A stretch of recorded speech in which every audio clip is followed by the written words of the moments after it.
단일화 얘기를 빼놓을 수는 없습니다. 선거는 2달 남았지만 대선까지요.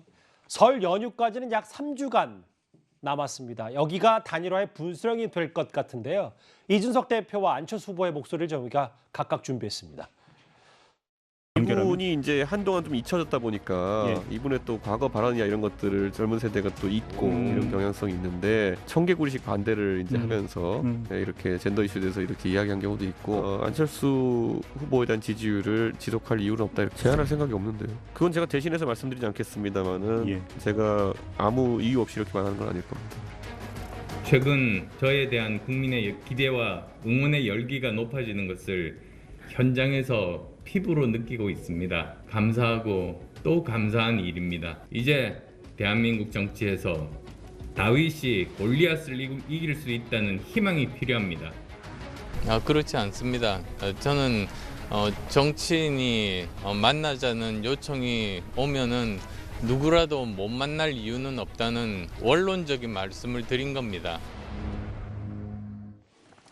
이준석 대표는 단일화에 확실히 선을 긋고 있는데 그런데 어제 비공개 의원총회에서는 2, 3주 내에 후보 단일화 놀이, 단일화에서 꼭 이겨야 한다라는 얘기를 소속 의원들에게 했다고 하더라고요. 좀 어떻게 저희가 받아들이면 되겠습니까? 그 인터뷰에서 단일화 생각 없다, 아직 제안한 생각 없다라고 이야기하는 거하고 비공개 의총에서 저런 이야기하는 건 저게 같은 이야기를 사실 다르게 하는 게 아닙니다. 아하. 다시 당연히 비공개에서는 단일화를 준비해야 되는 논의를 할 수밖에 없는 거고요.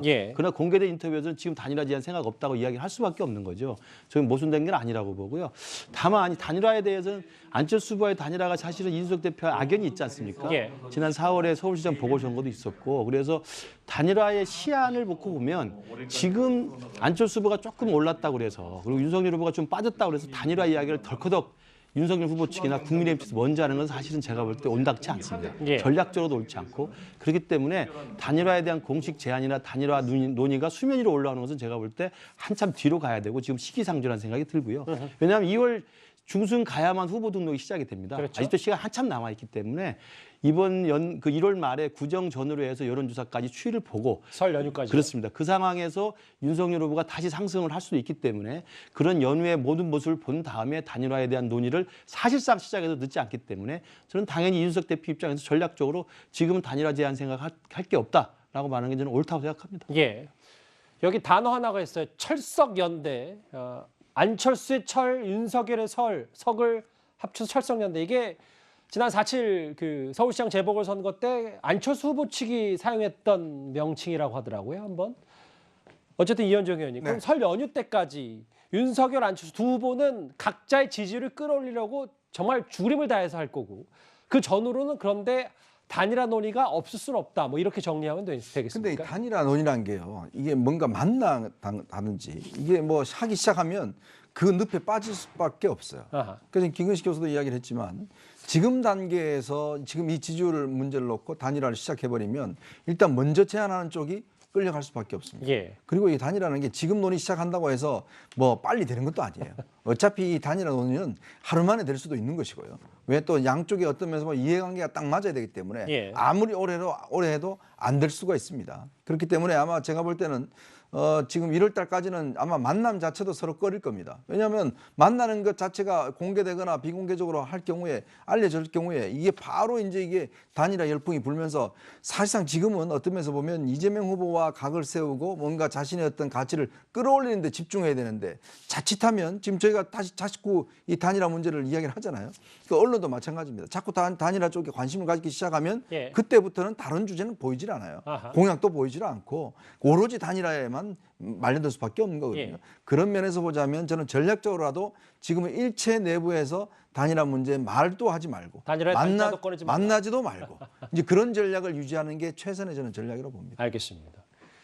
단일화 얘기가 어쨌든 불거지니까 여권에서도 이런 보수 야권의 단일화 얘기가 크게 신경 쓰일 수밖에 없습니다.